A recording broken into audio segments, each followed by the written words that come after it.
हरे कृष्णा।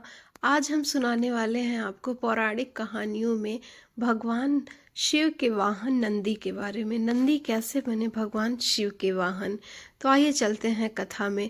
पुराणों के अनुसार नंदी असल में शिलाद ऋषि के पुत्र थे और शिलाद ऋषि थे ब्रह्मचारी।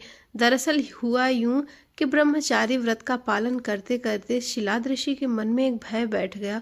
भय यह था कि बिना संतान उनकी मृत्यु के बाद उनका वंश समाप्त हो जाएगा। इसलिए उन्होंने अपने वंश को आगे बढ़ाने के लिए एक बच्चा गोद लेने का मन बनाया। मन तो ऋषि शिलाद ने बना लिया, लेकिन दुविधा यह थी कि ऋषि ऐसे बालक को गोद लेना चाहते थे जिस पर भगवान शिव की असीम कृपा हो। अब ऐसा बालक ढूंढने से भी मिलना मुश्किल था, तो ऋषि भगवान की घोर तपस्या में लीन हो गए। लंबे समय तक तप करने के बाद भी इन्हें इसका कोई फल प्राप्त नहीं हुआ। ऐसे में ऋषि शिलाद ने अपनी तपस्या को और भी कठोर कर दिया। काफी समय के कठोर तप के बाद आखिर भगवान शिव प्रसन्न हुए और उन्होंने ऋषि शिलाद को दर्शन दिए। भगवान शिव ने शिलाद ऋषि से कहा, मांगो, क्या वर मांगना चाहते हो। ऋषि शिलाद ने अपनी कामना भगवान शिव से जाहिर की। भगवान शिव ने भी शिलाद को पुत्र का आशीर्वाद दिया और वहां से चले गए। अगले दिन जब ऋषि शिलाद पास के खेतों से गुजर रहे थे तो उन्हें वहां एक नवजात बच्चा मिला। बच्चे का मुख बेहद मनमोहक और लुभावना था।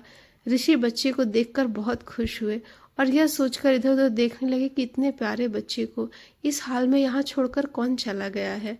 तभी भगवान शिव की आवाज आई और उन्होंने कहा, शिलाद, यह तुम्हारा ही पुत्र है।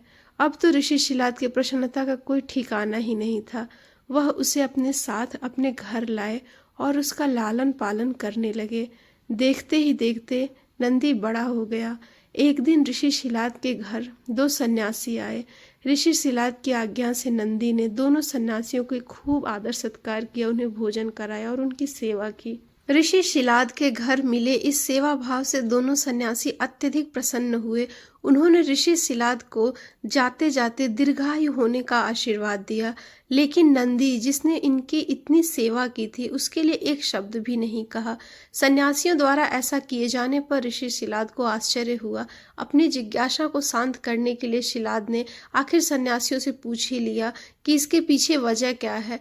तब सन्यासियों ने बताया कि आपके इस पुत्र की आयु बहुत ही कम है, इसलिए हमने इसे कोई आशीर्वाद नहीं दिया। नंदी ने सन्यासियों की यह बात सुन ली। तब नंदी ने अपने पिता से कहा, पिताजी, आपने मुझे स्वयं भगवान शिव के आशीर्वाद से पाया है, तो मेरे इस जीवन की रक्षा भी भगवान शिव स्वयं ही करेंगे। आप इस बात की बिल्कुल भी चिंता न करें। इतना कहते हुए नंदी भगवान शिव की आराधना में लग जाते हैं। अपने पिता की तरह ही नंदी ने भी भगवान शिव की प्रसन्नता के लिए कठोर तप किया। फलस्वरूप भगवान शिव प्रसन्न हुए और नंदी को बैल का मुख देकर अपना सबसे प्रिय वाहक बना लिया। इस प्रकार नंदी भगवान शिव के सबसे प्रिय वाहन बने और समाज में उन्हें पूजनीय स्थान भी मिला। यही वजह है कि भगवान शिव की आराधना से पूर्व उनके प्रिय नंदी की पूजा की जाती है।